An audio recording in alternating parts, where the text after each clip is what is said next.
Hello everyone, welcome to definite success पाठशाला। मैं आपकी हिंदी एजुकेटर रूपाली वर्मा। हम हमेशा कोशिश ये करते हैं कि ऐसा कुछ आपके लिए हमेशा लेकर आते रहें जो आपके एग्ज़ाम्स में या आपकी प्रिपरेशन में आपको बहुत ज़्यादा हेल्प करे। तो आज भी कुछ ऐसा ही लेकर आए हैं।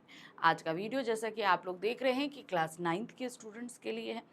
तो क्लास 9th के स्टूडेंट्स जो अब एक कदम आगे बढ़ रहे हैं, कहने का मतलब है कि इस बार वो सिर्फ बोर्ड की प्रैक्टिस करने वाले हैं, क्योंकि अगले साल क्लास 10th में उनका बोर्ड है। अब इस बोर्ड की प्रैक्टिस सीबीएसई खुद करा देता है। कैसे करा देता है? वो 9th और 10th के एग्जाम पेपर का पैटर्न सेम रखता है, वेटेज सेम रखता है, सब कुछ सेम रखता है, एक्सेप्ट उनका सिलेबस अलग अलग रहता है। 9th का सिलेबस अलग होता है, 10th का अलग होता है। लेकिन क्वेश्चन पेपर्स की अगर हम बात करते हैं या हम मार्क्स की बात करें या ऑब्जेक्टिव सब्जेक्टिव के प्रोपोर्शन की बात करें, तो ये सब लगभग सेम रहता है। लगभग क्या, पूरी तरीके से सेम रहता है। सिर्फ इसलिए ताकि आप लोग प्रिपेयर हो सके क्लास 10th के क्वेश्चन पेपर्स के लिए, क्लास 10th के लिए प्रिपेयर हो सके। ठीक है। तो मैंने वैसे तो सीबीएसई ने जो सैम्पल पेपर दिया था वो 10th का मैंने इशू करा दिया था। तो आप लोग देख सकते हो कि जैसे क्लास 10th का पेपर है ना, वैसा ही लगभग 9th का भी आएगा। तो 9th वाले परेशान ना हो, उनकी भी पेपर की प्रैक्टिस कराऊंगी मैं। ये नहीं है कि सिर्फ बोर्ड क्लासेस का ध्यान दे रही हूँ, 9th की भी प्रैक्टिस कराऊंगी। लेकिन अब जैसा कि हमने काफ़ी हद तक अपनी प्रिपरेशन कंप्लीट कर ली है, कहने का मतलब ये है मैंने अभी तक क्लास 9th कोर्स ए कराया है। ठीक है। कोर्स ए में आपने देखा, आप सभी कोर्स ए के ही बच्चे होंगे, मुझे पता है। अगर आप में से कोई कोर्स बी का हो भी तो परेशान नहीं होइए। मैं 9th कोर्स ए, हमारा सिर्फ 2 चैप्टर बचे, एक ये और एक ये, इसके अलावा एक और है रीढ़ की हड्डी। कंप्लीट होते ही मैं कोर्स बी स्टार्ट कर दूंगी। तो बिल्कुल भी चिंता लेने करने की ज़रूरत नहीं है कि मैम आप कोर्स बी की तरफ बिल्कुल भी 9th में ध्यान नहीं दे रही हैं, तो हम वो भी कराएंगे। ठीक है। तो अगर हम क्लास 9th कोर्स ए की बात करें तो हमने सब अपने दोनों ही बुक्स, व्याकरण और लेखन, इन सभी का डिटेल एक्सप्लेनेशन आपको दिया, अच्छे से सारी चीज़ें समझाई। फिर उसके बाद उन सभी के एनसीईआरटी क्वेश्चंस लेकर चली। इवन व्याकरण में प्रैक्टिस कराई, लेखन में प्रैक्टिस कराई, डीपीपीस कराए, सब कुछ मैंने करा दिया। उसके बाद हम चले, जब हम पूरा सिलेबस समझ चुके तो अब ये हुआ कि चलो एग्ज़ाम्स की थोड़ी प्रिपरेशन की जाए। तो इस हिसाब से सबसे पहले हमने देखा कि ऑब्जेक्टिव और सब्जेक्टिव 2 तरीके से आता है। तो सब्जेक्टिव, जो ऑब्जेक्टिव क्वेश्चंस थे उनका प्रोपोर्शन बहुत कम था, यानी कि वो सिर्फ आपकी एक बुक से आ रहे थे। वो थे आपके क्षितिज भाग 1। तो मैंने क्षितिज भाग 1 पूरा आपका ऑब्जेक्टिव करवा दिया। फिर उसके बाद हमने मोस्ट इंपॉर्टेंट क्वेश्चंस उठाए, और मोस्ट इंपॉर्टेंट क्वेश्चंस में मैंने क्या किया, मैंने आपकी दोनों बुक्स करा दी। एक बुक हमारी खत्म हो चुकी है, क्षितिज। कृतिका में भी एक चैप्टर हो चुका है, आज हम सेकंड चैप्टर लेकर आए हैं, और नेक्स्ट हमारा थर्ड चैप्टर होते ही हमारे मोस्ट इंपॉर्टेंट क्वेश्चंस का काम खत्म। यानी कि क्लास 9th कोर्स ए का एक तरीके से मैं प्रिपरेशन करा चुकी हूँ। आधी प्रिपरेशन अभी मैं बोलूँगी क्यों, क्योंकि अभी मैं आपको सैम्पल पेपर्स कराऊंगी, और इसके अलावा व्याकरण की काफ़ी प्रैक्टिस भी होगी, क्योंकि अभी एग्ज़ाम्स को थोड़ा सा वक्त है, क्योंकि आप सभी के एग्ज़ाम्स जनवरी एंड या फेब में होंगे। ठीक है। तो मैं ये सारे काम आपको दिसंबर एंड से शुरू कराऊंगी। ठीक है। तो इसीलिए मैं ये सारी चीज़ें बता रही हूँ। आप लोग ये समझो कि अरे मैम सिलेबस ख़त्म हो गया, इसके बाद कुछ नहीं होगा। सब कुछ होगा, अभी बहुत कुछ हमने प्लान करके रखा। हम्म। तो चलिए, आज हम करने वाले हैं अपनी कृतिका भाग 1 के द्वितीय अध्याय को। क्लास 9th हिंदी कोर्स ए की बुक है कृतिका भाग 1, इसका द्वितीय अध्याय है मेरे संग की औरतें। इसके हम मोस्ट इम्पॉर्टेंट क्वेश्चंस कर रहे हैं। ये सभी सब्जेक्टिव क्वेश्चंस है जो पिछले कुछ सालों में आपसे पूछे जाते रहे, वो सारे हैं, और साथ ही साथ कुछ इम्पॉर्टेंट और क्वेश्चंस हैं। ठीक है। तो करीबन यहाँ पर आपके पास में 25 प्रश्न मैं लेकर आई हूँ। और एक चीज़ ध्यान रखिएगा कि कृतिका बुक से आने वाले सभी क्वेश्चंस आपके लॉन्ग क्वेश्चंस होंगे, दीर्घोत्तरीय होंगे। क्यों? क्योंकि इनका आंसर आपको 50 to 60 वर्ड्स के बीच में लिखना है। ठीक है, ध्यान रखिएगा। क्षितिज बुक से आने वाले लघु उत्तरीय रहते हैं 25 to 30 वर्ड्स। लेकिन इस बुक से आने वाले हमारे सभी प्रश्न 50 to 60 वर्ड्स के पास में लिखने होते हैं, तो ये सभी लॉन्ग क्वेश्चंस होते हैं। तो आप प्रिपरेशन इसी हिसाब से करिएगा। आप यहाँ पर कुछ क्वेश्चंस को शॉर्ट भी देखोगे, इसलिए क्योंकि वो क्वेश्चन आपस में कंपाइल करके आते हैं, एक साथ 2 क्वेश्चंस आएंगे, लेकिन मैंने समझाने के उससे उसे अलग अलग कर दिया है ताकि आप अच्छे से उनको समझ सको। ठीक है, चलिए, ये तो ये बात हो गई कि मैं ये सारी चीज़ें आपको बता रही हूँ। अब हम चलते हैं पार्ट की तरफ। चैप्टर का नाम है मेरे संग की औरतें। वैसे तो ये चैप्टर मैं आपको पूरी तरीके से समझा चुकी हूँ। ये मृदुला गर्ग द्वारा लिखित एक संस्मरण है। ठीक है, ध्यान रखिएगा क्या है संस्मरण। जैसे इससे पहले वाला चैप्टर हम लोगों ने पढ़ा था इस जल प्रलय में, वो भी एक संस्मरण था, ये भी एक संस्मरण है। अब आप बोलोगे कि मैम संस्मरण कैसे? देखिए, जो लेखिका मृदुला गर्ग हैं, उन्होंने अपनी नानी, अपनी माँ, अपनी दादी, अपनी बहनों, इन सभी के बारे में, मतलब वो जिन जिन औरतों के संपर्क में आई या जिनके आने से उनके जीवन में कोई प्रभाव पड़ा, उनके चलते ही उन्होंने जो है ये सारी चीज़ें लिखी। यानी कि अब उनके साथ उनकी माँ भी रहीं, उन्होंने अपनी नानी को नहीं देखा लेकिन उन्होंने सुना उनके बारे में, दादी को भी उन्होंने शायद छोटे तक देखा, ये चीज़ मेंशन नहीं करी है उन्होंने अपनी बहनों के बारे में। वो सभी में एक चीज़ उन्होंने कॉमन पाई कि वो सभी अपनी संस्कृति और सभ्यता में रहते हुए उन सभी ने वो काम किया जो पूरी तरीके से लीक से हटकर था। इसी चीज़ ने उनको प्रभावित किया और ऐसा उनके ऊपर भी प्रभाव पड़ा। ठीक है, खुद उनके ऊपर भी प्रभाव है, क्योंकि उनका जब विवाह होकर वो कर्नाटक गई तो वहाँ पे उन्होंने देखा कि भाई पढ़ाई वढ़ाई को लेकर लड़कियों को इतना कुछ था नहीं, बच्चों की पढ़ाई के लिए। तो उन्होंने वहाँ पर मिशनरी स्कूल्स से बहुत रिक्वेस्ट करी कि भाई कि स्कूल खोला जाए, उन्होंने मना कर दिया। तो खुद इन्होंने स्कूल खोला, बच्चों को पढ़ाया, बहुत सारी चीज़ें करी ना। तो इस तरीके से उनके आसपास की औरतों का प्रभाव खुद उनके ऊपर भी बहुत पड़ा था। अब ये सारी चीज़ें मैं आपको क्लियर कर चुकी हूँ। अब हम करने जा रहे हैं अपना क्या, ये इस पार्ट के वर्णनात्मक प्रश्न।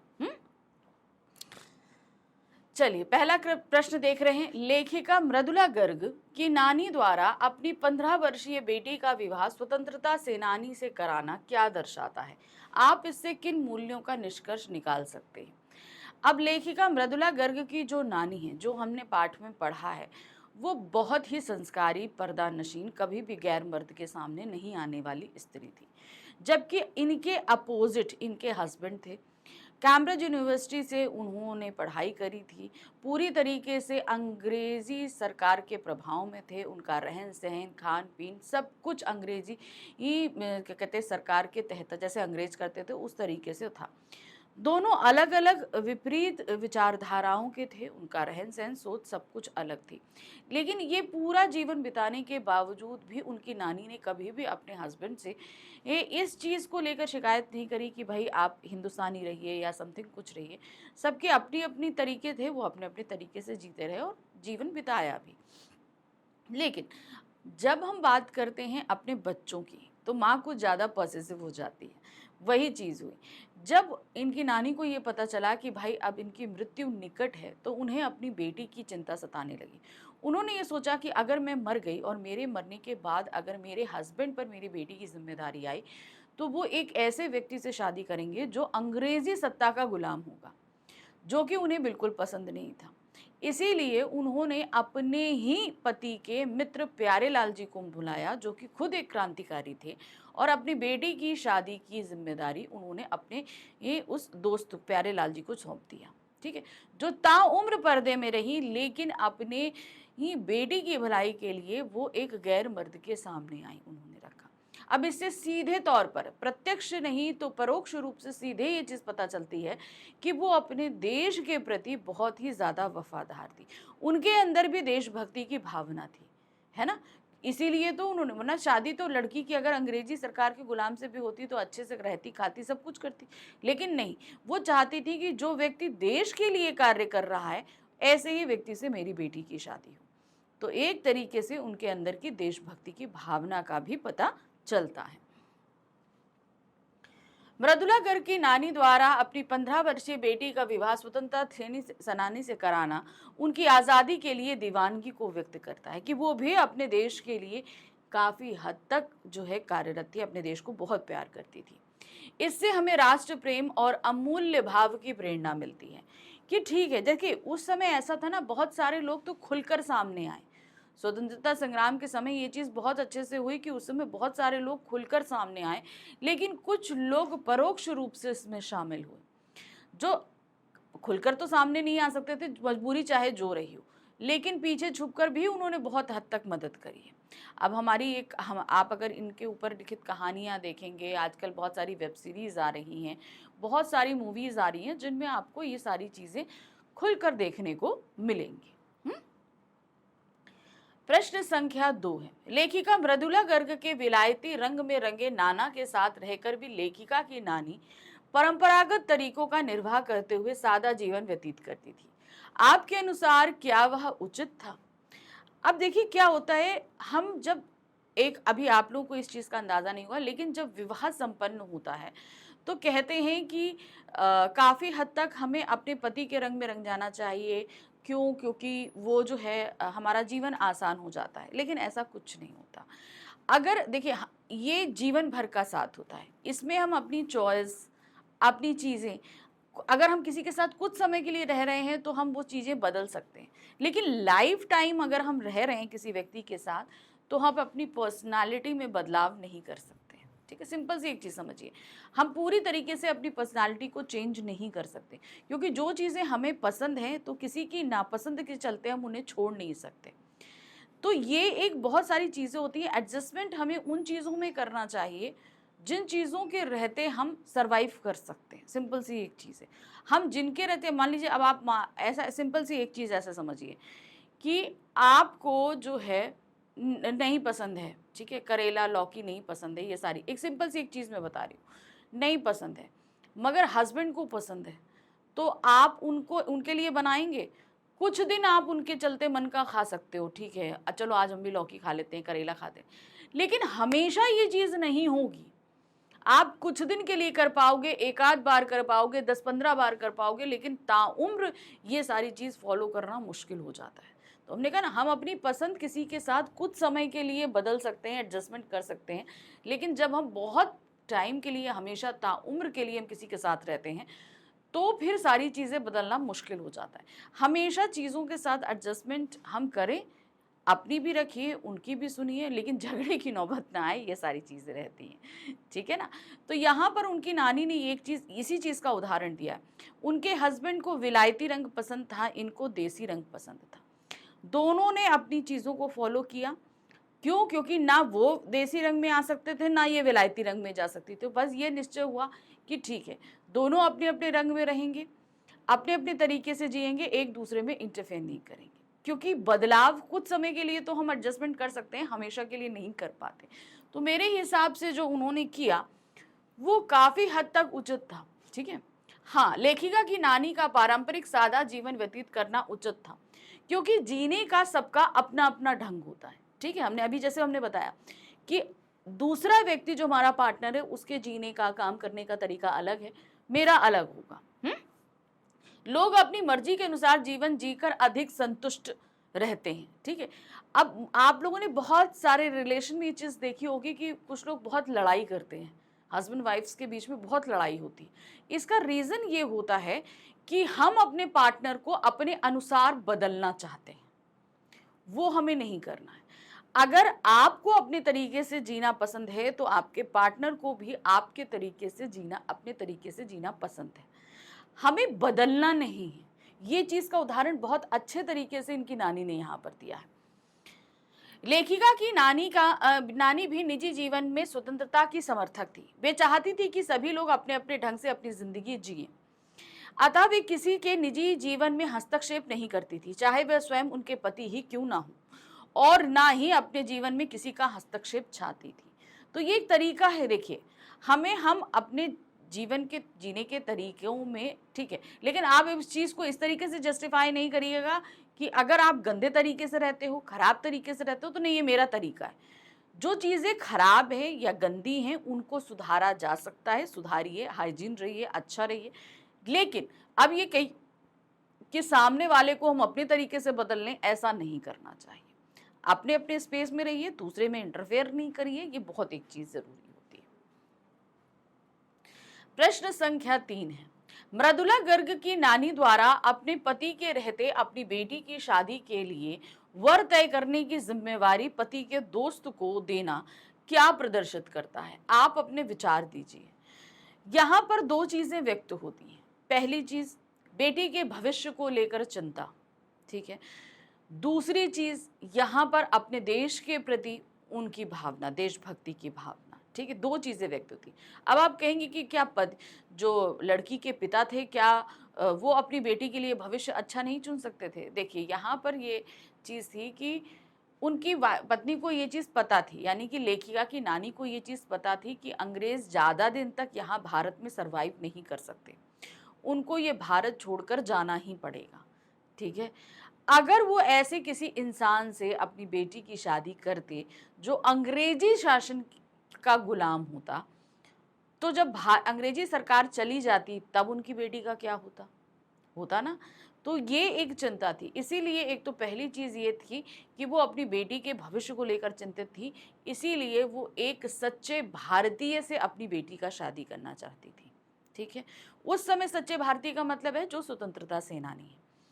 दूसरी चीज यहाँ पर एक ये आ जाती है कि वो भी अपने, अब खुलकर तो कभी अपने देश के लिए वो सामने नहीं आई, लेकिन वो अपनी बेटी के चलते परोक्ष रूप से वो अपने देश के प्रति अपनी देशभक्ति की भावना को दिखा रही थी, ठीक है। अब मैंने ये चीज़ तो आपको बताई थी कि भाई वो ताउम्र पर्दा नशी नहीं, कभी भी किसी गैर मर्द के सामने नहीं आई, लेकिन अपनी बेटी के चलते वो अपने पति के दोस्त के सामने जरूर आई थी। लेखिका के नाना ने कैम्ब्रिज विश्वविद्यालय से बैरिस्ट्री की परीक्षा पास की थी, परंतु नानी एक विशुद्ध भारतीय संस्कृति की देश प्रेमी महिला थी, है ना। जो भारतीय संस्कृति है वो चीज उन्होंने अपनाई थी और अपने देश के प्रति भी वो देशभक्ति की भावना रखती थी। उन्हें विदेशी हाव भाव रहन सहन पसंद नहीं था, ठीक है। देखिए, नहीं था, उन्हें बिल्कुल भी पसंद नहीं था। अतः विलायती हाव भाव से युक्त अपने पति पर उन्हें विश्वास नहीं था। वे नहीं चाहती थी कि बेटी की शादी साहबों के आज्ञाकारी आदमी से हो। क्या हो? जो साहब लोग होते हैं ना, उनके आज्ञाकारी लोगों आदमियों के साथ हो, कि मतलब जो अंग्रेज कह रहे हैं वैसा ही करना है, अपनी सोच बुद्धि नहीं लगानी है, वो चीज। उनका यह कार्य यह प्रदर्शित करता है कि वे अकंठ राष्ट्र प्रेम में डूबी हुई थी। वो भी अपने के प्रति प्रेम करती थी, अपने देश के प्रति, और अपनी बेटी को भी वह उसी रूप में देखना चाहती थी। मेरे अनुसार नानी का यह कदम तत्कालीन परिस्थितियों में बहुत ही जायज एवं साहसिक कार्य था, यानी कि जो उन्होंने किया वो अपने आप में बिल्कुल सही था। और एक ऐसे जहां पर खुद हमारा पति अंग्रेज सरकार सत्ता का हो, तो बच्चा खाली उनका तो था नहीं, नानी का तो था नहीं, लड़की उनकी तो थी नहीं, उनके हस्बैंड की भी थी। तो एक तरीके से ये बहुत ही साहसिक कार्य भी माना जाएगा कि अपने पति की सोच के विरुद्ध उन्होंने जाकर ये काम किया। और ऐसा नहीं है कि पति ने इस चीज के लिए विरोध किया, उनके पति ने उनको साथ दिया, क्योंकि उन्होंने उस मरणासन्न अवस्था में अपने पति से ही बोला कि आप अपने मित्र प्यारे लाल को बुला दीजिए, और उनके पति ने बुलाया भी, उनके सामने बात भी हुई। मतलब सबको उनके पति से छिपकर नहीं हो रहा था, सारी चीजें उनके सामने हो रही थी। तो यहाँ पर उन्होंने, एक ऐसी स्त्री थी जो अपने विचारों में सुदृढ़ थी, देश के प्रति वो वफादार थी, और साथ ही साथ जो है अपनी बेटी के भविष्य को लेकर भी वो चिंतित थी। इसलिए उन्होंने ये कदम जो उठाया, मेरे हिसाब से कहीं कोई गलत नहीं था। प्रश्न संख्या 4 है, हमारे देश में आजादी की जंग लड़ने वाले ही अंग्रेजों के सबसे बड़े प्रशंसक थे, गांधी, नेहरू हो या मेरे पिताजी के घर वाले। उपर्युक्त कथन से आप कहां तक सहमत हैं? ये बात कौन कर रहा है? सिंपल समझिएगा, ये बात कौन कर रहा है? ये बात कर रही हैं हमारी लेखिका। जो लोग स्वतंत्रता संग्राम में कार्यरत थे, यानी कि जो स्वतंत्रता संग्राम में रत थे, गांधी जी भी ले लीजिए, नेहरू जी ले लीजिए, उनका रहन सहन हो, उनके साथ मित्रता हो, अंग्रेजों के साथ उनकी रही, ठीक है। ये तो हम लोग आजकल हिस्ट्री में देखते भी हैं, कोई दिक्कत नहीं है। नेहरू जी का रहन सहन ले लीजिए, सब कुछ ले लीजिए, क्योंकि ये लोग भी विदेशों से पढ़कर आए थे। गांधी जी भी को भी ले लीजिए या नेहरू, दोनों लोग विदेशों से पढ़ के आए थे। तो विदेशों का रहन सहन, आचार विचार, सब कुछ उनका था। ये बात जरूर थी कि वो भारत की स्वतंत्रता के लिए लड़ रहे थे। अब इन्होंने इसी से सिमिलर किया अपने पिताजी की परिवार को, दिया है ना पिताजी के घर वाले। तो पिताजी एक स्वतंत्रता संग्रामी थे, याद करिए। मृदुला गर्ग की माँ की शादी जो है उनकी नानी ने एक स्वतंत्रता संग्रामी से ही करवाई थी। तो पिताजी स्वतंत्रता संग्रामी थे, ठीक है, लेकिन उनके घर वाले विलायती रहन सहन और तरीके को ज्यादा पसंद करते थे। ये चीज उन्होंने कही है। तो समझ में आया इस कथन जो है कहां तक सहमत है। मेरे अनुसार उपयुक्त कथन अक्सर सत्य है, बिल्कुल सही है। आप थोड़ा इतिहास उठाकर देख लीजिए, आपको ये सारी चीजें देखने को मिलेंगी। अतः मैं इससे पूर्णतः सहमत हूं। यह सच है कि हमारे देश के निवासी अंग्रेजों के रहन सहन, चाल ढाल, पढ़ाई लिखाई तथा अन्य कई चीजों से खासी अभिभूत थे। अब आप ठीक है, इतना दूर मत जाइए, अब आप जरा अपने पास में आ जाइए थोड़ा सा। अब आप अपने आप को वैल्यूएट कीजिए कि आपने अंग्रेजी शासन की क्या क्या चीजों को एक्सेप्ट किया है। पढ़ाई लिखाई है, रहन सहन में देख लीजिए, खान पान में ले लीजिए, हम पूरी तरीके से पाश्चात्य संस्कृति के जोर में आ रहे हैं कि नहीं। हम अपने देश से प्यार करते हैं, अब माना कि हम स्वतंत्रता के लिए लड़े नहीं, लेकिन अपने देश से देश प्रेम करते हैं, और कहीं कुछ गलत होता देखते हैं तो हम आवाज भी उठाते हैं, ठीक है। लेकिन हमारा खान पान रहन सहन क्या है, पाश्चात्य संस्कृति से ज्यादा अभिभूत है ना। तत्कालीन समय में प्रत्येक सक्षम व्यक्ति या परिवार अपने पुत्र पुत्रियों को उनके रंग में रंगना चाहता था। यानी कि जिन व्यक्तियों के पास पैसा था वो सभी चाहते थे कि हमारे बच्चों की पढ़ाई जो है विलायती तरीके से हो, उनका रहन सहन विलायती तरीके से हो, उनकी बोल चाल में इंग्लिश हो। ये सारी चीजें उस समय के लोग चाहते थे। ये जरूर था कि भाई अंग्रेज हमारे देश से चले जाएं, लेकिन खान पान, रहन सहन, पढ़ाई लिखाई सब कुछ अंग्रेजों जैसी चाहिए थी, क्योंकि वे हमसे ज्यादा उन्नत थे, है ना। क्यों हुआ? क्योंकि देखिए हम चाहते हैं कि हम जो ज्यादा डेवलप चीजें उन चीजों को एक्सेप्ट करें, ठीक है। वही चीज हम वहां पर उस समय थी।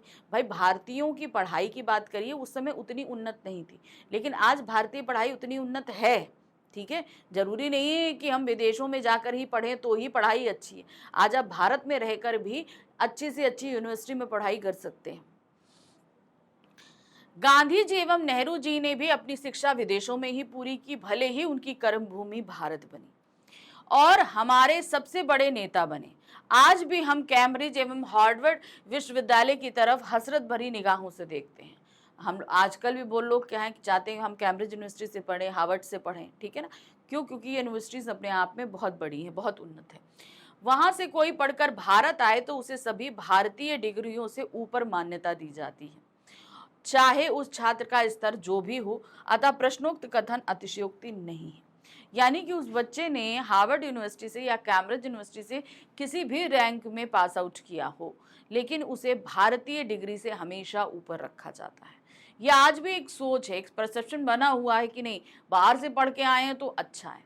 हम ये नहीं कहते कि भारत में पढ़ाई, भारत में भी की पढ़ाई भी अपने आप में बहुत डेवलप हो चुकी है, धीरे धीरे प्रगति कर ही रही है, ठीक है।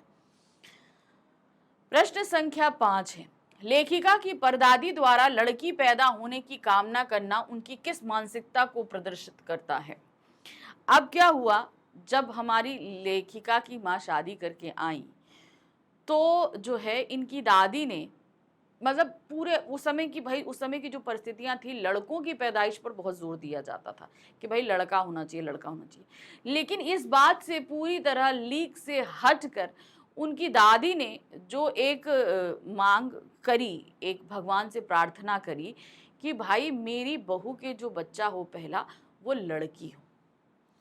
अब इनकी ये सोच कहीं ना कहीं हद तक उस समय की लोगों की सोच से बिल्कुल विपरीत थी। उन्होंने पूरी तरीके से लीक से हटके काम किया था। ऐसा भी नहीं था कि उनके परिवार में लड़कियां नहीं थी, उनके परिवार में ऑलरेडी लड़कियां थीं, लेकिन उसके बावजूद उन्होंने ये चीज कही कि नहीं भाई पहला बच्चा लड़की होना चाहिए। और ऐसे करके करीबन 5 लड़कियां हुई, एक के बाद हुई कि नहीं, एक के बाद एक 5 लड़कियां हुई। तो इस तरीके से हम ये देख रहे हैं कि उनकी दादी ने अपने समय में पूरी तरीके से लीक कर हटकर बात करी। ऐसा नहीं था कि जो ट्रेंड चल रहा है उसी चीजों में फंसकर काम हो रहा है। हर इंसान की अपनी सोच होती है, बस इंसान के अंदर इतनी हिम्मत होनी चाहिए कि वो अपनी सोच को सबके सामने प्रेजेंट कर सके। लेखिका की परदादी के लिए महिला होना गर्व की बात थी।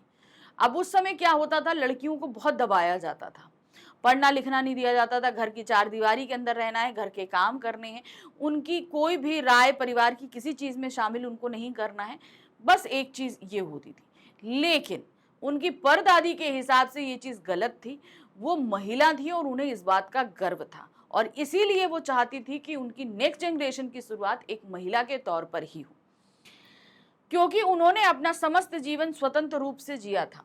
पुरुष प्रधान समाज में लड़की पैदा होने की कामना करना यह दर्शाता है कि वे एक उन्मुक्त विचार की महिला थी। जो उस समय की विचारधारा है वो उससे दबी बंधी नहीं थी, उनकी अपनी एक विचारधारा थी और वो उसको मानती थी और फॉलो भी करती थी।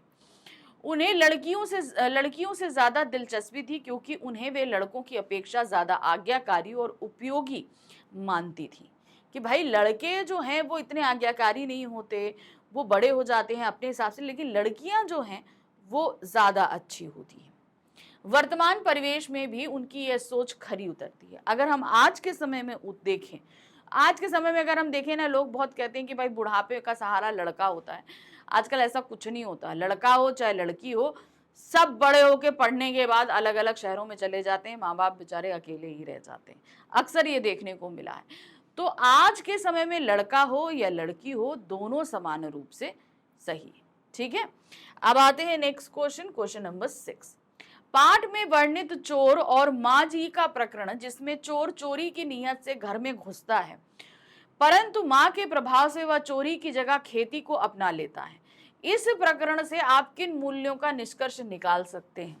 अब क्या हमने बताया था कि भाई इनकी दादी जो है, घर में एक जगह घर के कुछ कि मतलब घर में कहीं कुछ फंक्शन था, तो घर के सभी मर्द बाहर गए होते और घर की सारी महिलाओं ने घर के कोने में जो है जागरण का प्रोग्राम बनाया, सब वहीं एकत्र थे।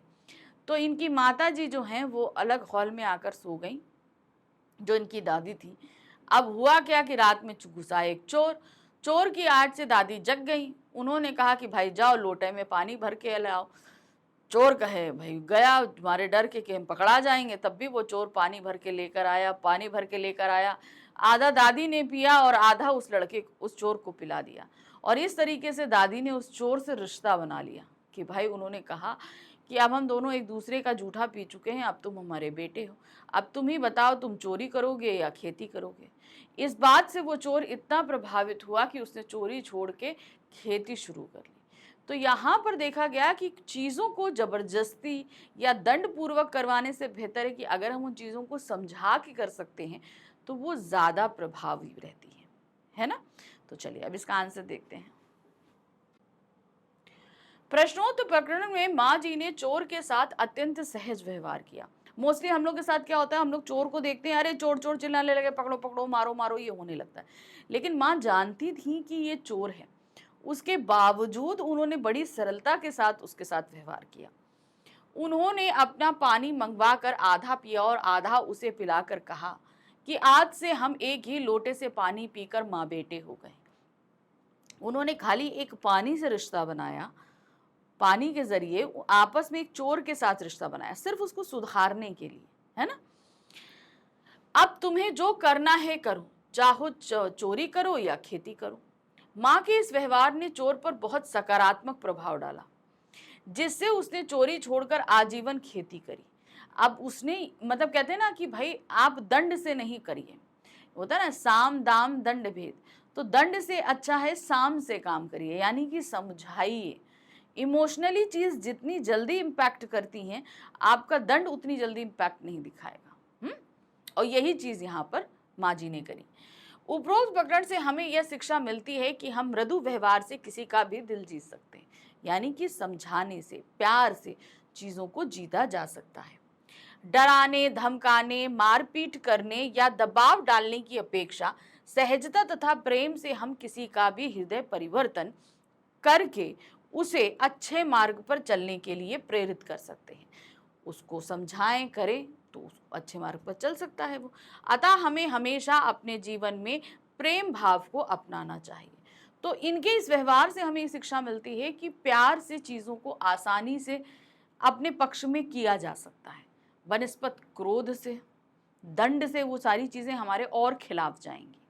तो अगर आप ये चाहते हैं कि किसी को अपने मुताबिक काम करवाना चाहते हैं, आप चाहते हैं कि सामने वाला व्यक्ति आपके हिसाब से आप जो चाह रहे हैं वो काम करे, तो उसके लिए बेस्ट तरीका है, बहुत डिप्लोमेटिक तरीके से प्यार से बात करिए, प्यार से चीज़ों को समझाइए और देखिए सामने वाला आपकी बात को बिल्कुल मान लेगा।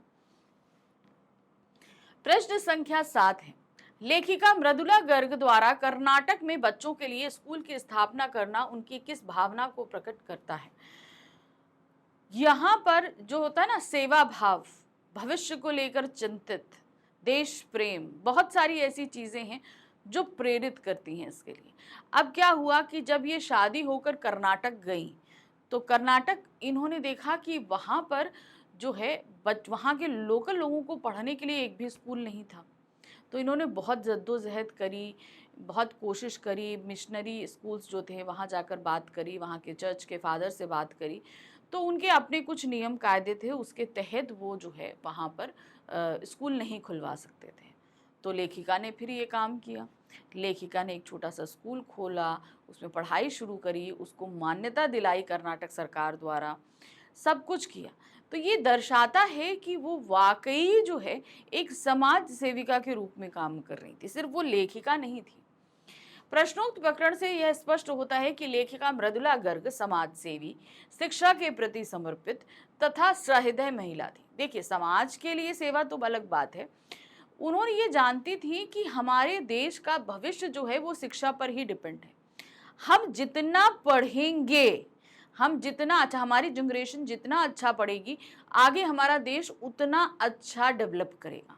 क्योंकि आपकी पढ़ाई आगे आप चलकर किसी भी क्षेत्र को अपनाओ, वो हमारे देश के डेवलपमेंट के लिए ही काम करेगी, करेगी ना। तो उसके लिए बेस क्या है? शिक्षा है। शिक्षा होना बहुत जरूरी है। सहृदय महिला थी। शिक्षा बच्चों का जन्मसिद्ध अधिकार है और इस दिशा में लेखिका ने अनेकों काम किए। इस दिशा में उनका प्रमुख कार्य था कर्नाटक में बच्चों के लिए स्कूल खोलना और उसे सरकार से मान्यता दिलवाना। भाई, एक तो अपने एफर्ट से स्कूल खोलना और फिर मान्यता दिलाना भी इतना आसान नहीं होता। मान्यता दिलाने के लिए भी बहुत भाग दौड़ करनी पड़ती है। उनका यह कार्य सेवा भावना से ओतप्रोत था। क्या था? सेवा से। क्योंकि अब इससे उनको मिलना तो कुछ नहीं था कि भाई उनको कुछ मिल रहा है, कुछ फायदा हो रहा है। हाँ, वो ये चाहती थी कि भाई देश हमारा डेवलप करे, क्योंकि देश आज़ाद होने के बाद हमारा देश बहुत ही बुरी कंडीशन में थे जब अंग्रेज इन्हें छोड़कर गए थे। उसे कहते ना, वो बैसाखी भी नहीं था उसके पास, वो लंगड़ा चल रहा था। उसके बाद जो सरकार बनी उसने उसे बैसाखियां पहनाई। धीरे धीरे हमारा जो देश है वो व्हीलचेयर पे आया और आज हम खड़े हैं। ठीक है ना, आज हम क्या हैं? आज हम अपने पैरों पर खड़े हैं। आज हमारा देश अपने पैरों पर खड़ा है, बहुत सारी चीज़ों की मैन्युफैक्चर करता है। हमारे देश की अर्थव्यवस्था दुनिया की तीसरी सबसे बड़ी अर्थव्यवस्था में आ चुकी है। हम बहुत तेजी से विकास कर रहे हैं। तो ये सारी चीज़ें ऐसा नहीं है कि एक बैक हुई हैं, इनको सोचने और करने में बहुत छोटे छोटे कार्य। अब जैसे मृदुला गर्ग का ये काम भी हमारे देश को डेवलपमेंट के लिए ही था। प्रश्न संख्या 8 है, सच अकेलेपन का मजा ही कुछ और है। उपर्युक्त कथन से आप कहां तक सहमत हैं? अपने विचार रखिए। अकेलापन, अब आई थिंक ये जो लेखिका ने बात करी है, जब इनकी बहन जो है अकेले, हाँ, ओके, एक मिनट। तो यहाँ पर कहने का मतलब है अकेलापन, जो चीज उन्होंने बताई है कि अकेलेपन का मजा ही कुछ और है। हम बहुत, जब हम अकेले रहते हैं, खास करके आपके साथ आज इसको ऐसे समझिए कि आप कभी अकेले बैठो ना, तो आप अपने साथ मोबाइल ले लोगे, टीवी ले लोगे, कुछ लोगे, कुछ भी नहीं हो, आप अकेले चुपचाप बैठे हो, तो देखना आप बहुत सारी चीज़ों के बारे में सोच पाओगे, बहुत सारी चीज़ों के बारे में, है ना। प्रश्नोक्त कथन स्वतंत्रता तथा उन्मुक्त विचारों का परिचायक है। यानी कि क्या है? हम अपने देश की स्वतंत्रता, अपनी स्वतंत्रता पर सोच सकते हैं, उन्मुक्त विचार, खुले विचारों की ओर अग्रसर। स्वतंत्रता सभी को प्रिय होती है, परंतु मेरे अनुसार हर चीज की एक सीमा निश्चित होनी चाहिए। अब स्वतंत्रता का मतलब ये नहीं है कि आप पूरी तरीके से स्वच्छंद हो जाएं। जैसे कि अब आप अपने घर की बात करो अगर, तो आपके घर के अपने कुछ नियम हैं कि इतने बजे घर आ जाना है, पढ़ना है। अब स्वतंत्रता का मतलब ये नहीं होता है कि आप रात में 2 बजे आ रहे हो मगर आपको कोई कुछ कहे नहीं, ऐसा तो नहीं हो सकता ना, क्योंकि अभी आपको अपने अच्छे बुरे की इतनी समझ नहीं है, आपसे ऊपर आपके पिताजी हैं। तो वही तो कहा ना, स्वतंत्रता अगर बहुत ज़्यादा हो जाए तो वो हानिकारक होती है, वही सीमा निश्चित होनी चाहिए। मैं भी स्वतंत्रता का पक्षधर हूँ, पर निश्चित मर्यादाओं के अंदर स्वतंत्रता होनी चाहिए। लेकिन उन स्वतंत्रताओं को भी, उस स्वतंत्रता को भी कुछ नियम के अंदर बंधा होना चाहिए, उनके ऊपर भी कुछ अंकुश होना चाहिए। स्वतंत्रता में कहीं कोई बाधा नहीं होती। स्वतंत्र व्यक्ति को किसी भी कार्य के लिए, कहीं भी जाने के लिए किसी दूसरे पर निर्भर रहने की आवश्यकता नहीं पड़ती। स्वनिर्णय की क्षमता बढ़ती है। अतः इस परिस्थिति में अच्छा लगना स्वाभाविक है। मैं इस कथन से पूर्णतः सहमत हूँ। तो मतलब जब हम स्वतंत्र होते हैं, अपनी तरह से फैसला लेने के लिए, सारी चीज़ों को करने के लिए स्वतंत्र होते हैं, तो ये एक सिचुएशन बहुत अच्छी होती है। लेकिन इस स्वतंत्रता का हमें गलत इस्तेमाल नहीं करना। अब जैसे इसको मैं एक छोटे से तरीके, मान लीजिए आपका कोई भी स्कूल का ट्रिप या आपके फ्रेंड्स कहीं बाहर जाना चाह रहे हो, ठीक है, सिंपल सी एक चीज़ है, सभी लोग अपने फ्रेंड्स के साथ बाहर आउटिंग करना उन्हें पसंद है। लेकिन आप अभी क्लास 9th में हो, आपको इतनी समझ नहीं है, तो अब सभी बच्चे जा रहे हैं तो आप भी घर में आए, घर में मम्मा से पूछा, आपने पापा से पूछा कि भाई ये ट्रिप जा रहा है, जहाँ कहीं भी जा रहा हो घूमने के लिए, आउट ऑफ स्टेशन, आपके शहर के आसपास जहीं पे भी जा रहा हो, तो अब मम्मी पापा आपको या तो एकदम से मना कर देंगे, जैसे ही मना करेंगे आप तुरंत भड़क जाओगे, भाई सबके मम्मी पापा ने परमिशन दे दी, एक आप ही को परेशानी है, आप ही नहीं जाने देते हो। एक ये तरीका है। दूसरा ये तरीका है कि माँ बाप आपको इस तरीके से समझाएं, बेटा जाओ, अच्छी बात है, आप जाओगे वहाँ बहुत सारी चीज़ें सीखोगे, लेकिन सीखने से कहीं ज़्यादा ये होगा कि आप बहुत सारी चीज़ें गलत करोगे, क्योंकि आप अभी तक अकेले कहीं बाहर नहीं निकले हो और आपके साथ कोई बड़ा आपके ट्रिप में नहीं जा रहा है। आज की दुनिया बहुत ख़राब है, कोई आपके साथ किसी भी तरीके से गलत कर सकता है, कर सकता है कि नहीं कर सकता है। क्योंकि देखिए, आप ये सोचते हो कि हमें बहुत समझ आ गई, हम सब कुछ जानते हैं, लेकिन ये समझिए कि आपके माँ बाप आपसे ज़्यादा जानते हैं, ठीक है। वो फीलिंग अच्छी है कि हम बिना पेरेंट्स के घूमने जाएंगे, आउट ऑफ स्टेशन जाने से अच्छा है इन सिटी आप पहले इस चीज़ की हैबिट डालो, ठीक है। ठीक है, कुछ नहीं है, आपके सिटी में कहीं मॉल है, आप अपने फ्रेंड्स के साथ वहाँ आउटिंग शुरू करो, क्योंकि एक एज लिमिट, एक आपकी एज अभी ऐसी है कि बाहर होने वाले गलत तरीकों को आप नहीं जानते हैं, नहीं समझते हैं। एक जैसे ही मम्मी पापा मना करेंगे आप भड़क जाओगे, लेकिन मम्मा आपके सामने अच्छी चीज़ भी रख रही हैं, गलत चीज़ भी रख रही हैं, ठीक है। अब बात ये चुनना है कि आपको कहीं गलत चीज़ों में फंसना नहीं है कि आपके साथ कुछ गलत हो जाए, और आपको एंजॉयमेंट भी करना है। तो सीधे तरीका ये है कि आप अपने फ्रेंड्स को समझाइए कि ठीक है, हम तुम लोग के साथ एंजॉय करेंगे, आउटिंग करेंगे, लेकिन आउट ऑफ सिटी जाकर नहीं, इन सिटी, ठीक है ना। अभी आप इतने बड़े नहीं हुए होगी ये सारी चीज़ें, तो यहाँ पर वही चीज़ बताई, स्वतंत्रता अच्छी होती है, लेकिन उस स्वतंत्रता का हमें गलत फायदा नहीं उठाना है कि देखिए इससे नुकसान कुछ नहीं होना, जो नुकसान होगा वो सिर्फ आपका होगा, किसी का नहीं होगा।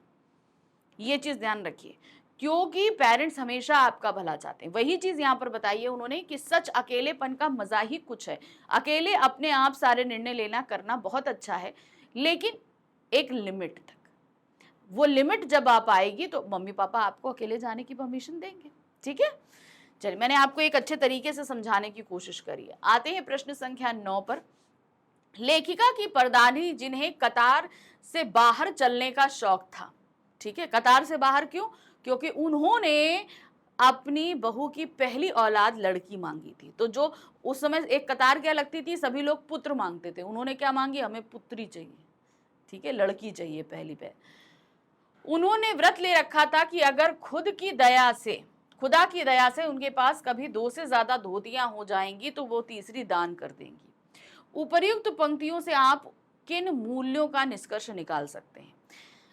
परदादी के बारे में हमने बता दिया ना कि उन्होंने रखा था। उनकी एक ये चीज बहुत अच्छी थी कि भाई हमारे शरीर, कपड़ा किस लिए होता है? तन ढकने के लिए, ठीक है। एक कपड़ा आज पहना, कल सुबह उसे उतारेंगे, धो के डाल देंगे, दूसरा पहन लेंगे, तो सफिशिएंट है 2 धोतियां। इसी चीज को वो मानती थी। उन्होंने कहा कि कभी भी मेरे पास 2 से तीसरी धोती होगी तो मैं एक धोती दान कर दूंगी। क्योंकि भाई इससे ज्यादा की मेरी जरूरत नहीं। तो इसको हम कहते हैं संभाव। याद है हम लोगों ने एक कविता पढ़ी थी, वाक, क्या है ना, है, खा खा के बनेगा अहंकारी ना, और कुछ नहीं खाएगा दान करेगा तो भी अहंकारी, खा खा कर ना कुछ पाएगा और सब कुछ दान करेगा तो बनेगा अहंकारी, सम खाएगा तभी खुलेगी बंद द्वार की साकल, है ना, ये चीज है।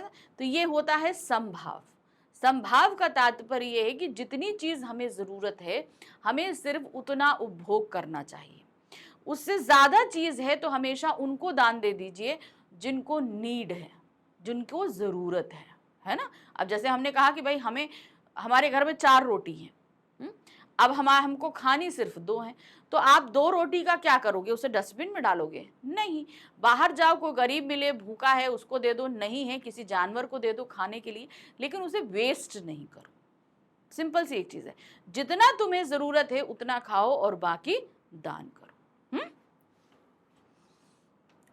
प्रश्नोक्त पंक्तियों में लेखिका की परदादी द्वारा स्वयं के पास 2 कपड़े रखकर बाकी दान कर देना उनकी सेवा तथा दया की भावना को प्रदर्शित करता है, कि उन्होंने भाई जितनी हमें जरूरत है हमारे पास रहेगी, बाकी हम दान कर देंगे।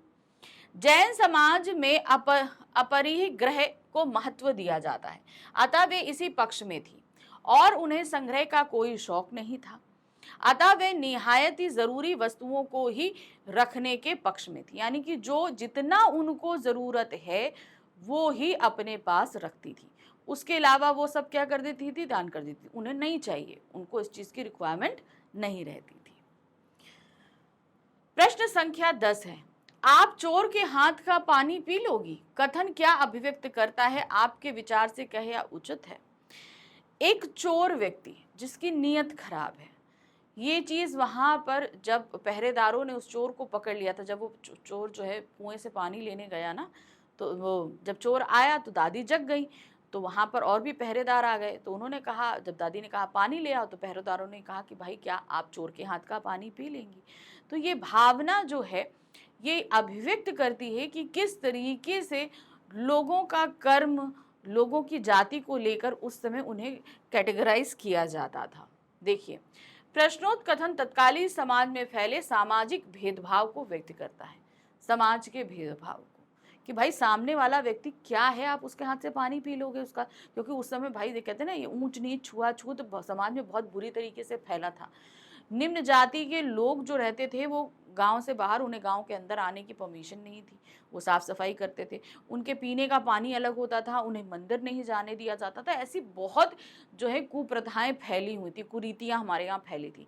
अब तो धीरे धीरे उन पर काम करते करते जो है सारी चीजें कहीं जाकर अब काफी हद तक, हम ये नहीं कहेंगे खत्म हो गई, काफी हद तक कम हो गई है।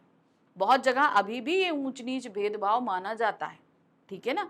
तो ये बहुत ज़रूरी है कि आप ये समझो, ये ऊंच नीच भेदभाव कुछ नहीं होता। तो उस समय समाज में जो कुरीतियाँ फैली थी, लोगों का जो सोच विचार था वो बहुत ही गलत था, अतः यह किसी भी स्तर में उचित नहीं है। स्वस्थ समाज के लिए समाज में भेदभाव मिटाकर समता स्थापित करनी चाहिए। बात सही है। अगर आप ये चाहते हो कि हमारा देश अच्छे से प्रगति करे, हमारा सामाजिक एनवायरनमेंट अच्छा रहे, तो ये जात पात, छुआछूत, जाति भेद नहीं होना चाहिए, क्योंकि ये हमें डेवलप करने से रोकता है। पहली चीज़ ये है, क्योंकि यही हुआ, हमारा देश जब आज़ाद हुआ तो उस समय समाज में ये कुरीतियाँ बहुत तेज़ी से फैली हुई थी। और ये फैली क्यों? क्योंकि जो बाहरी आक्रांता थे उन्होंने हम पर राज करने के लिए फूट डालो, शासन करो की नीति अपनाई, और हमारे अंदर फूट पड़ भी गई और उन्होंने हमारे ऊपर राज भी किया, ठीक है।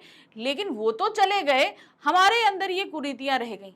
अब हमको क्या है, वापस अपने पुराने वाले फेज में आना है, हमारे प्राचीन काल की वर्ण व्यवस्था में आना है। जो जितना सक्षम है उसे उतनी चीजें मिलनी चाहिए, उसे जाति के हिसाब से कैटेगराइज करके उसे अपॉर्चुनिटीज नहीं मिलनी चाहिए।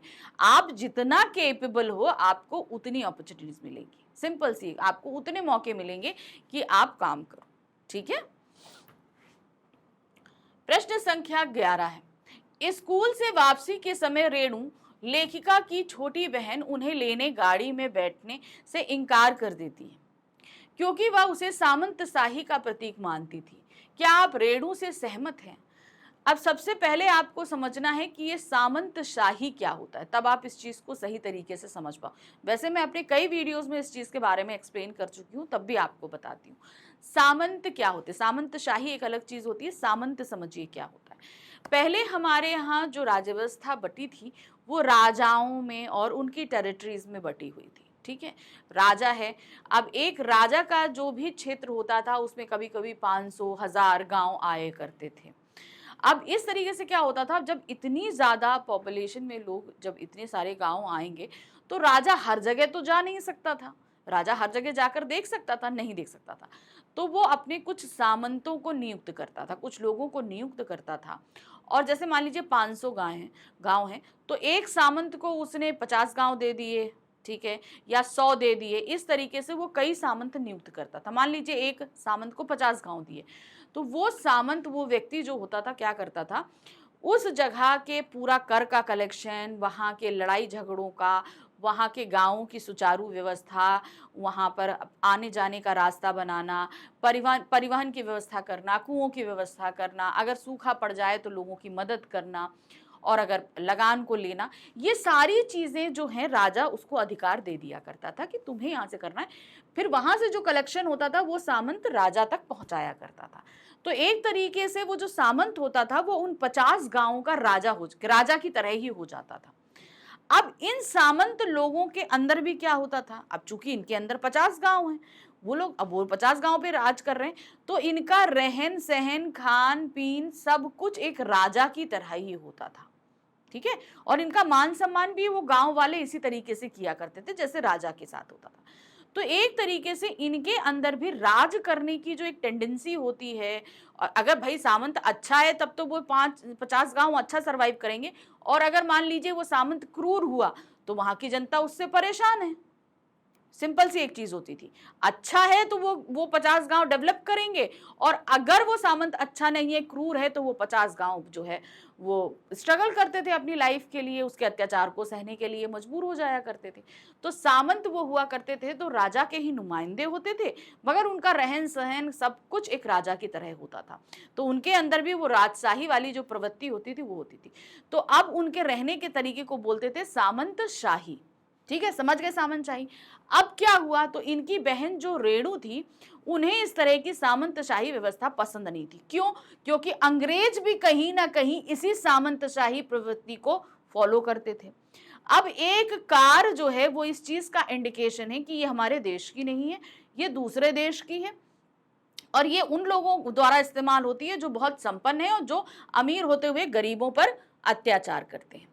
तो ये जब ये चीज रेणु के अंदर आई तो उसे विलायती हर एक चीज से जो है इनकार था। उसे लगता था नहीं, हमारे देश के लोग पैदल चलते हैं, मैं पैदल ही चलूंगी। ये कार जो है वो सामंतशाही व्यवस्था का प्रतीक है, उन लोगों की जो बहुत अमीर है, बहुत इन सारी चीजों को मानते हैं, इसलिए वो इस चीज को मना कर देती थी। तो हम बिल्कुल भी रेणु की इस बात से सहमत हैं, क्योंकि उस समय जो लोग स्वतंत्रता के बहुत ही ज्यादा प्रेमी थे, स्वतंत्रता चाहते थे, उन्हें इन सारी चीजों से सख्त नफरत हुआ करती थी। हाँ, मैं रेणु से सहमत हूं, क्योंकि कम दूरी के लिए गाड़ी का प्रयोग जिसमें बहुत पैसे खर्च होते हैं, मेरी दृष्टिकोण से उचित नहीं है। आजकल हर किसी व्यक्ति के पास गाड़ी है, उसे अगर मान लो चौराहे तक दूध लेने भी जाना है या ब्रेड लेने भी जाना है तो वो पैदल नहीं जाएगा, वो अपनी एक्टिवा स्टार्ट करेगा, बाइक स्टार्ट करेगा, वहां तक जाएगा, ठीक है। इवन कुछ लोग तो ऐसे होते हैं कार स्टार्ट करके चौराहे तक चले जाते हैं कि भैया हम लेके आ रहे हैं, ठीक है ना। तो ये होती है कि आप लेने जा रहे हो 10 रुपए की चीज और खर्च कर रहे हो उसके लिए 20 रुपए। रेणु ने यह ठीक कहा है कि यह व्यवस्था सामंतशाही लगती है। सामंतवादी विचार के लोग अपने पांव जमीन पर नहीं रखते थे, स्वयं कोई कार्य नहीं करते थे, उनके लिए हर कदम पर प्रत्येक कार्य के लिए दास दासियां लगी होती थी। अब रेणु को ये सारी चीजें पसंद नहीं थी। मैंने कहा ना कि जो सामंत होते थे वो राजाओं की तरह होते थे। अगर उनको अंगूर भी खाना है तो एक एक अंगूर धो के पोंछ के जो है वो दास दासी देगा, तब उनके पैर के नीचे जूते रखे जाएंगे। तो हर एक काम के लिए दास दासियां होती थी। ये चीज रेणु को बिल्कुल पसंद नहीं थी। प्रश्न संख्या 12 है, लेखिका की मां परंपरा का निर्वाह ना करते हुए भी सबके दिलों पर राज करती थी, इस कथन के आलोक में ये तो सही था। अब क्या क्वेश्चन है देखिए, मृदुला गर्ग की माँ के व्यक्तित्व की विशेषताएं लिखिए। इनकी माँ के व्यक्तित्व की बहुत बड़ी विशेषता ये थी कि वो बहुत ही सच्चे दिल की महिला थी। ठीक है भाई, एक महिला से क्या एक्सपेक्टेशन की जाती है, भाई घर संभालो, घर के काम करो, सब कुछ करो, और जो महिला नहीं करती उसे शायद उस घर में पूजा भी नहीं मतलब पूछा भी नहीं जाता है। लेकिन यहाँ पर बिल्कुल विपरीत था। मृदुला गर्ग की माँ कुछ नहीं करती थी घर में, हमेशा अपने कमरे में पड़ी रहना, सुकुमार रहना, किताबें पढ़ते रहना, लेकिन घर के हर फैसले में उनकी मदद, उनकी हेल्प ली जाती थी। सब उनकी बड़ी इज्जत करते थे, सब कुछ उनकी बात मानते थे। सबसे बड़ी बात थी वो सीक्रेसी रखती थी, यानी कि अगर किसी ने उनको अपनी व्यक्तिगत बात बता दी तो वो हमेशा अपने तक रखती थी। किसी ने कोई राय मांगी तो पूरा एकदम सही राय देती थी, कोई फायदा नहीं, कोई डिप्लोमेसी नहीं, पूरी तरीके से एकदम सही राय दिया करती थी। तो ये उनके व्यक्तित्व की सबसे बड़ी बात थी, जिसकी वजह से लोग सभी उनको वहां पर पसंद किया करते थे। मृदुला गर्ग की मां खादी की साड़ी पहनने वाली तथा आजीवन गांधीवादी सिद्धांतों का पालन करने वाली महिला थी। उन्होंने खूबसूरती, नजाकत, ईमानदारी और निष्पक्षता का अनोखा संगम था। वो खूबसूरत थी, बहुत नाजुक थी, ईमानदार थी और निष्पक्ष थी। यानी कि अगर आप उनसे कोई राय लेने जाओ तो वो किसी के पक्ष में नहीं रहकर निष्पक्ष रूप से वो जो है आपको राय देती थी। उनमें आजादी के प्रति जुनून तथा लगाव भी था। वे हमेशा किसी की गोपनीय बात को गोपनीय ही रखती थी, यानी कि अगर आप कोई उन्हें अपनी व्यक्तिगत बात बता दो, प्राइवेट बात बता दो, तो वो उन्हीं तक रहती थी, वो किसी और के साथ शेयर नहीं करती थी, किसी के सामने प्रकट नहीं करती थी, तथा वे सदा सत्य बोलती थी। इससे प्रभावित होकर ही परिवार वाले उनका आदर करते थे। तो ये कुछ चीजें ऐसी थी कि उनको बहुत मान सम्मान और इज्जत वहां पर मिला करती थी। दूसरा प्रश्न है इसी पर, मृदुला गर्ग की दादी के घर के माहौल का शब्द चित्र अंकित कीजिए। अब उनके घर का जो एक शब्द चित्र है, यानी कि उनके घर के सभी लोगों किस किस तरीके से क्या क्या थे, ये सारी चीजें आपको बतानी है। देखिए क्या है, मृदुला गर्ग के दादी का घर का माहौल अन्य घरों से अलग था। सबको लीक से हटकर चलने की छूट थी, यानी कि आपकी जो अपनी सोच है, चीजें हैं, आप अपने हिसाब से करिए।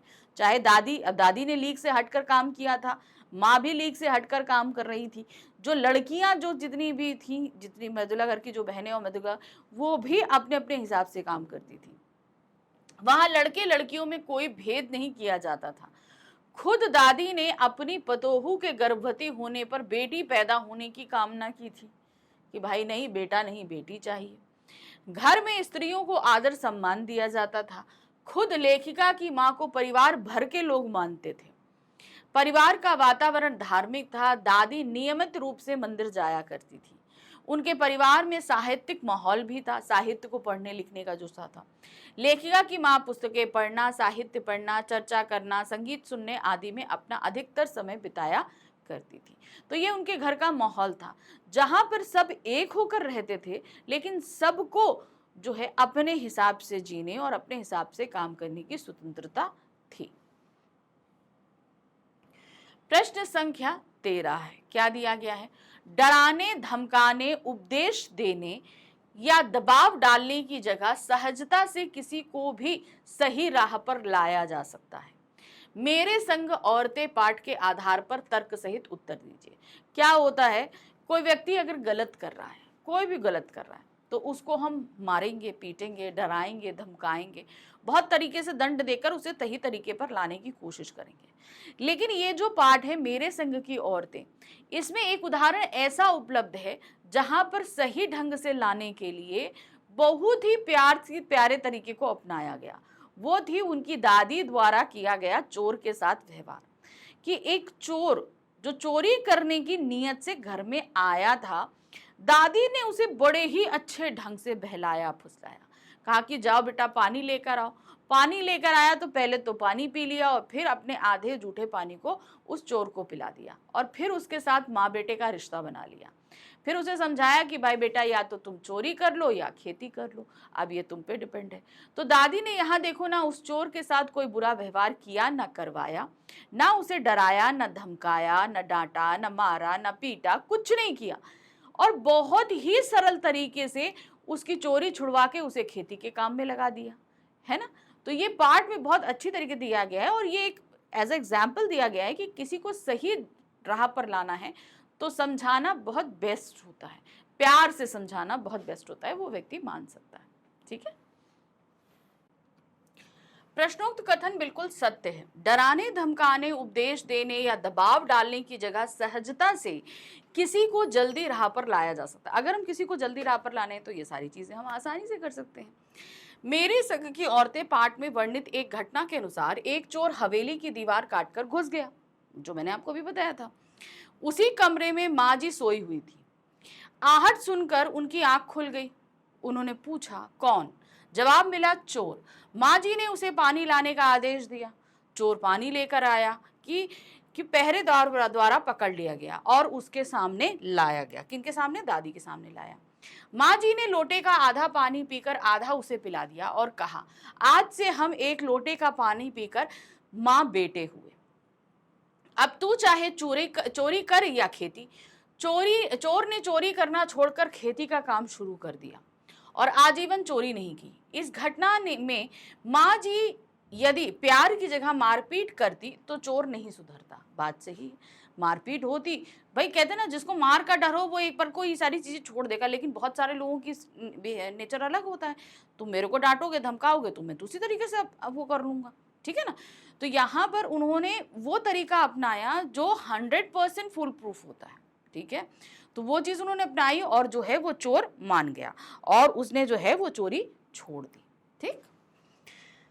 नेक्स्ट आते हैं, शिक्षा बच्चों का जन्मसिद्ध अधिकार है। इस दिशा में लेखिका मृदुला गर्ग के प्रयासों का उल्लेख कीजिए। जब ये मृदुला गर्ग की शादी हुई और शादी होने के बाद ये अपने हस्बैंड के साथ कर्नाटक पहुंची तो इन्होंने देखा कि वहां पर बच्चों की शिक्षा व्यवस्था को लेकर कोई भी प्रबंध नहीं था।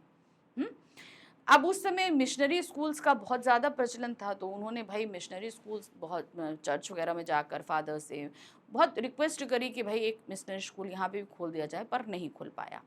तो फिर मृदुला गर्ग ने खुद स्कूल खोला, वहाँ पर बच्चों को पढ़ाया और फिर उस स्कूल को सरकारी मान्यता भी दिलाई। तो पढ़ाई बच्चों का जन्मसिद्ध अधिकार है, उन्हें पढ़ाई से वंचित करना बिल्कुल भी सही नहीं है, क्योंकि भाई पढ़ने के बच्चे का माइंड डेवलप होता है, बहुत सारी चीज़ें सीखता है, सही गलत के फैसलों के बारे में, सारी चीज़ों के बारे में बहुत अच्छे से चीज़ों को सीखता और समझता है।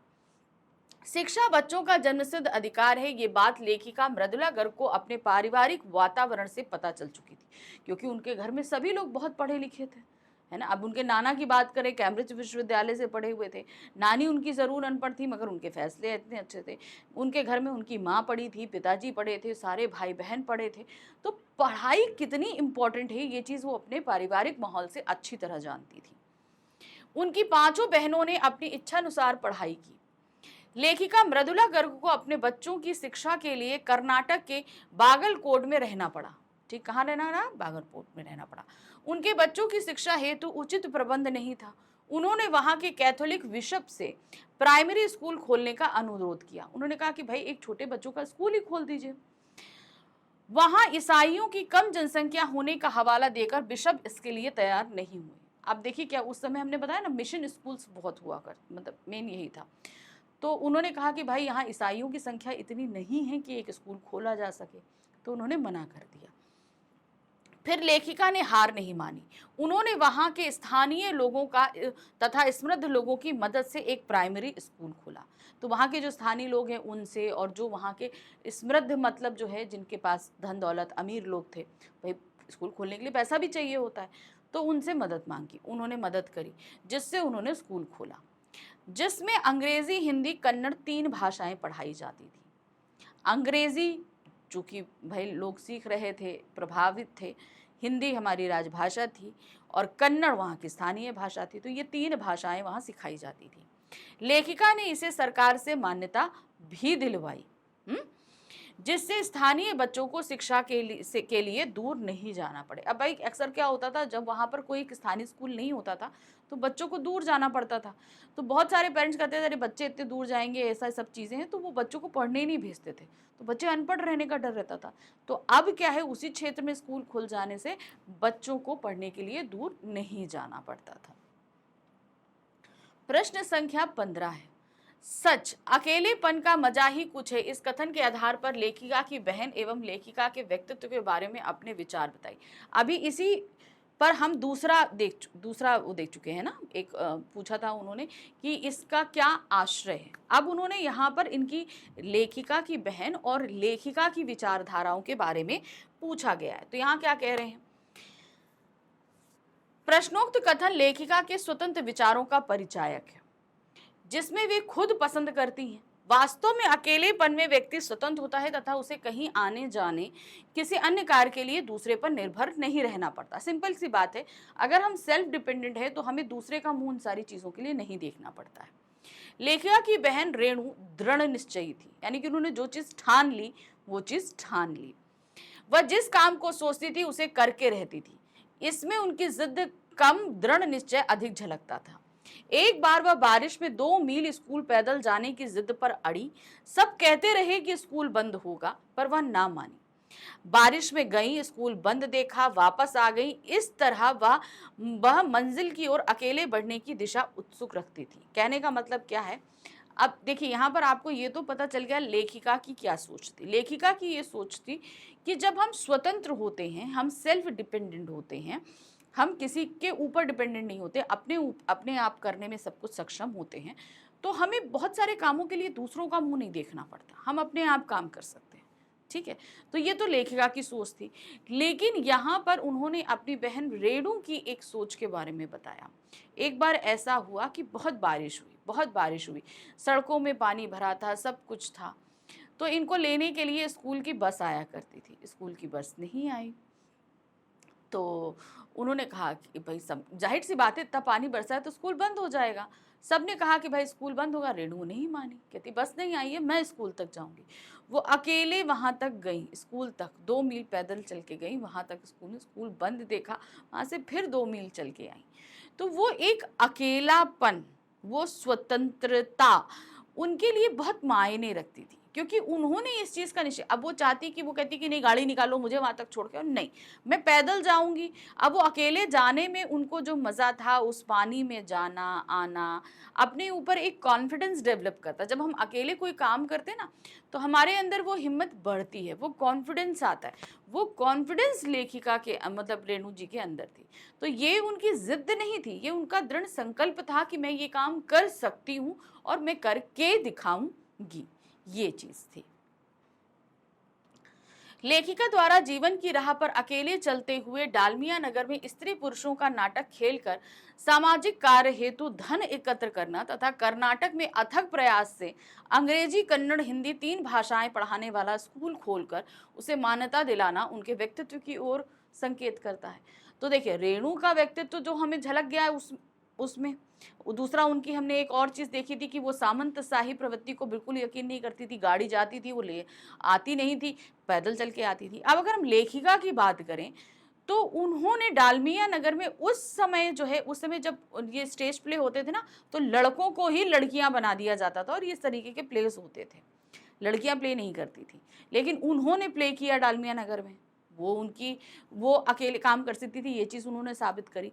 फिर उन्होंने कर्नाटक में अपने अकेले दम से, अथक प्रयासों से एक स्कूल खोला, वहां पर उसको मान्यता दिलाई, 3 भाषाओं का अध्ययन कराया, उस क्षेत्र के सभी बच्चों को पढ़ने का मौका दिया।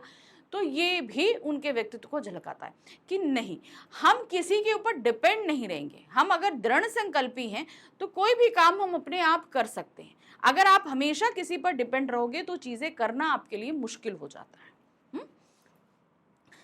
प्रश्न संख्या 16 है, लेखिका ने बच्चों को शिक्षा दिलाने के लिए स्कूल खोला। आप अपने आसपास ऐसे बच्चों को देखते होंगे जो स्कूल नहीं जाते। आप इन बच्चों के लिए क्या प्रयास करना चाहोगे, लिखिए। अच्छा, इस क्वेश्चन को पढ़ के कल मेरे साथ हुई एक घटना मुझे याद आ गई।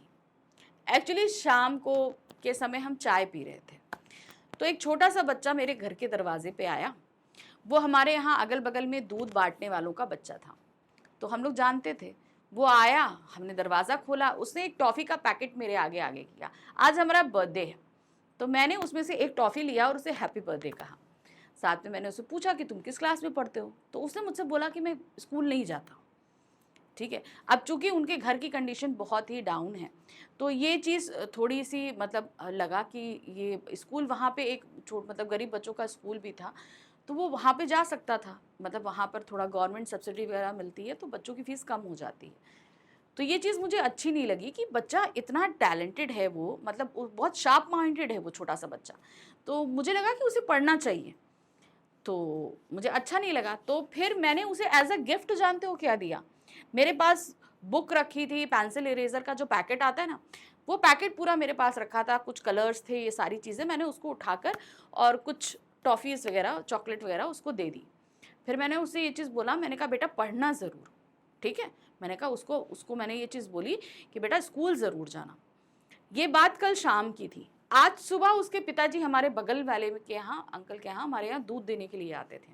वो मॉर्निंग में दूध देने आए, तो इत्तेफ़ाकन मैं यहाँ ऑफ़िस के लिए निकल रही थी, तो मैंने उनसे बोला कि आप अपने बेटे को पढ़ाते क्यों नहीं हो? तो कहते अरे बिटिया, कहाँ हमारे पास इतना पैसा कि हम पढ़ाएँ। हमने कहा आप डालो तो, फिर जो हेल्प होगी वो हम कर सकते हैं, ठीक है?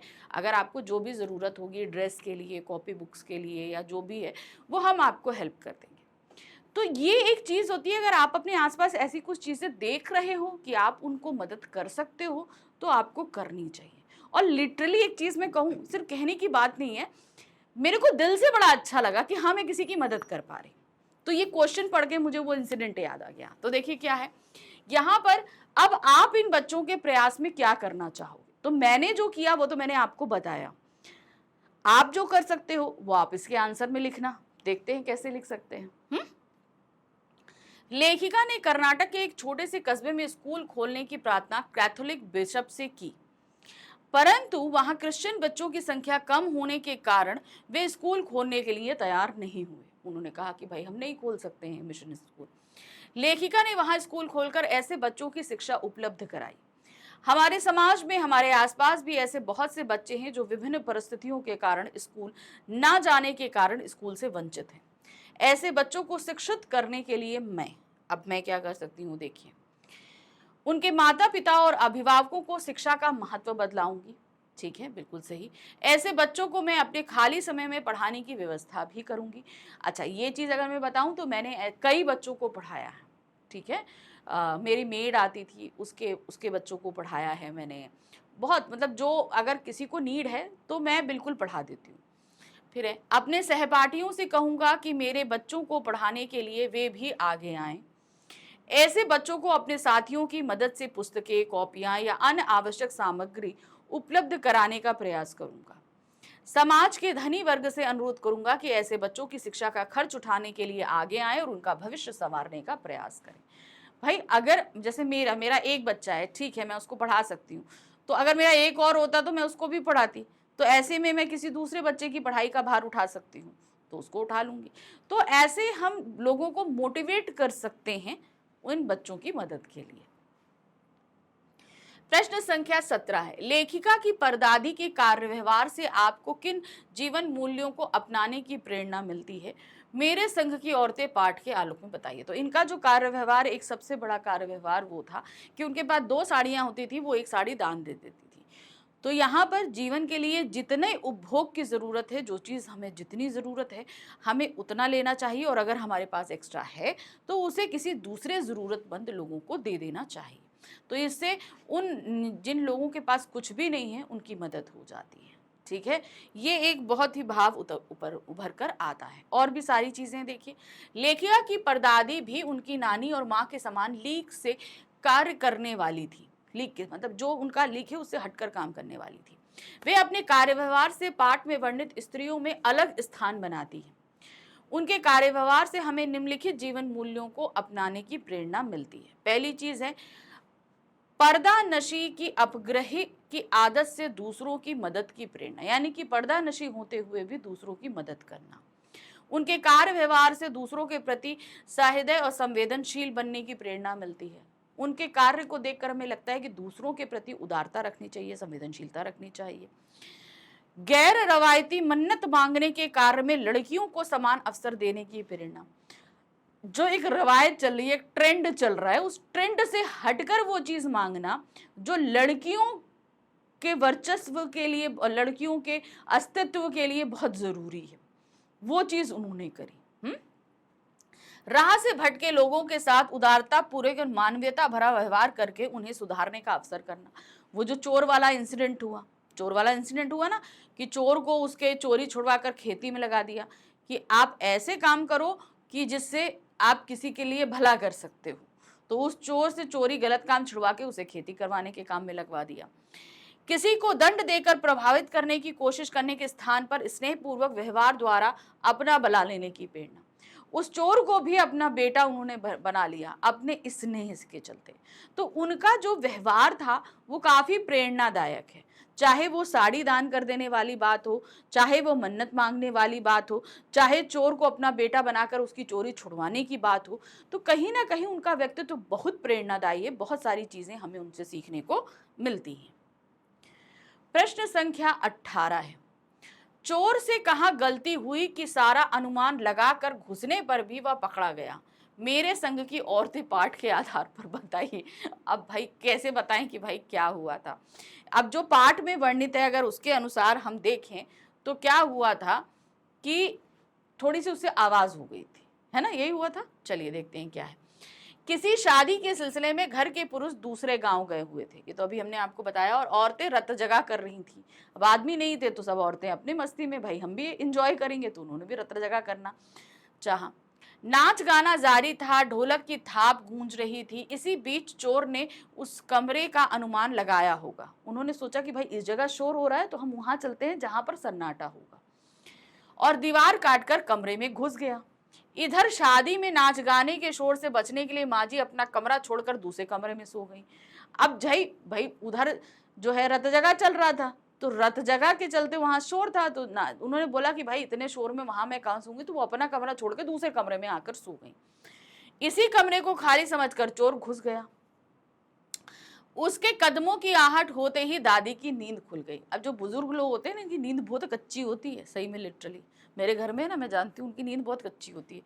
तुरंत जरा सी आवाज से जगते, तो जब पैरों की आहट से वो जग गई।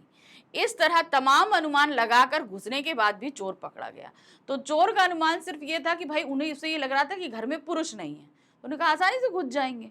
फिर जब वो वहां आया तो उसे लगा कि अरे यहाँ तो ढोलक वोलक बज रही है, तो उसे सोचा, जब कान लगा के सुना तो ढोलक घर के एक तरफ बज रही थी, तो उन्होंने कहा वहां जाएंगे तो पकड़े जाएंगे, चलो जिधर तरफ सन्नाटा उधर से घुसते हैं। वो उधर से घुसा तो दादी वहां सो रही थी बेचारी, अब वो उन्होंने सुन लिया। प्रश्न संख्या 19 है, लेखिका ने अपनी नानी, माँ, परदादी में क्या समानता देखी? उसने अपनी परदादी के संबंध में ऐसा क्यों कहा? उसने अपनी नानी, दादी और माँ, इन तीनों में ये चीज कॉमन देखी कि एक औरत की लाइफ में जो चीजें होती हैं उनसे हटकर इन सब ने काम किया।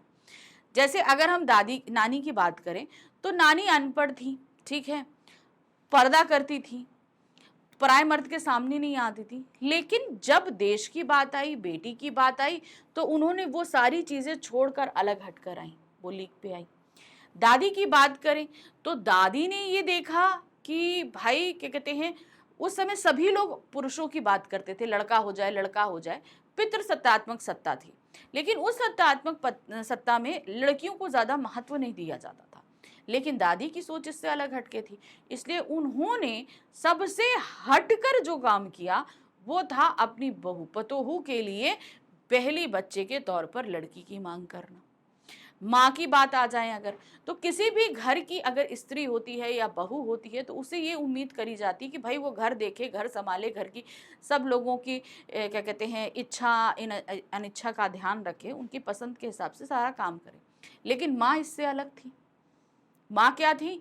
अपने कमरे में रहती थी, बहुत सादगी के साथ रहती थी, खूबसूरत थी, नाजुक थी, सब कुछ था, लेकिन उन्होंने अपने व्यवहार के चलते घर में अपना एक अलग ही मकाम बना लिया था।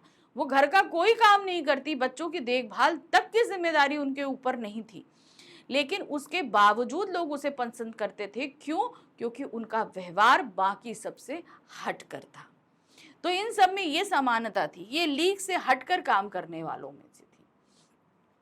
लेखिका ने अपनी नानी, माँ, परदादी में यह समानता दर्शाई है कि वे सब कि सब लीक से खिसकी हुई थी। यानी कि एक जो ढर्रा होता है एक स्त्री के लिए, जो एक रास्ता बनाया जाता है, उन सभी से हटकर वो काम करती थी। उसने अपनी परदादी के संबंध में ऐसा इसलिए कहा है क्योंकि 2 से अधिक धोतियां होते हुए वे तीसरी धोती दान दे देती थी।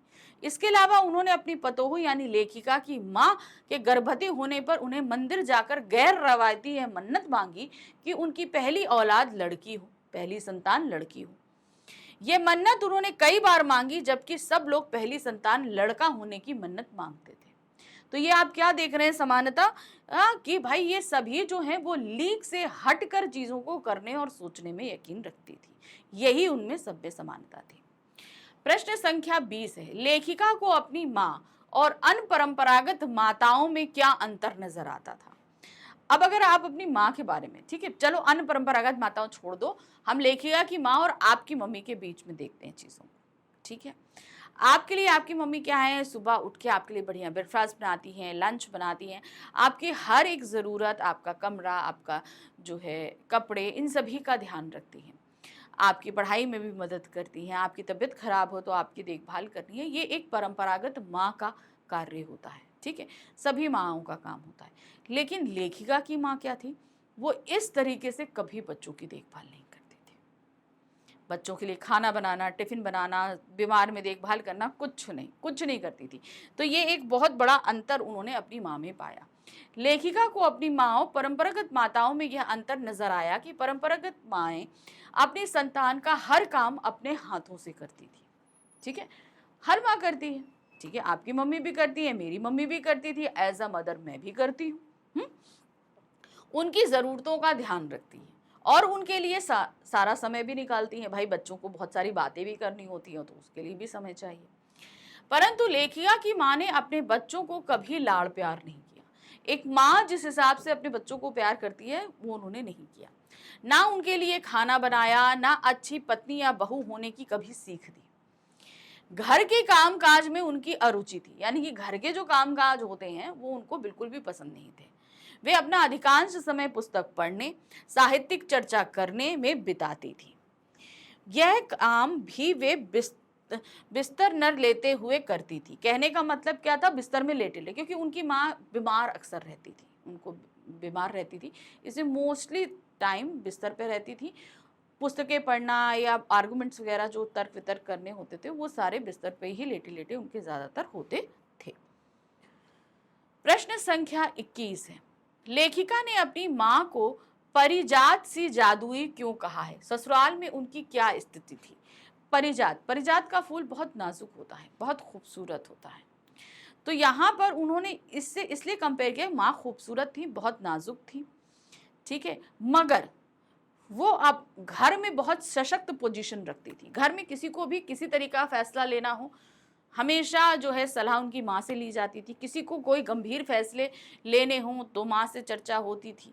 तो ये एक उनकी पोजीशन बहुत अच्छी थी ससुराल में।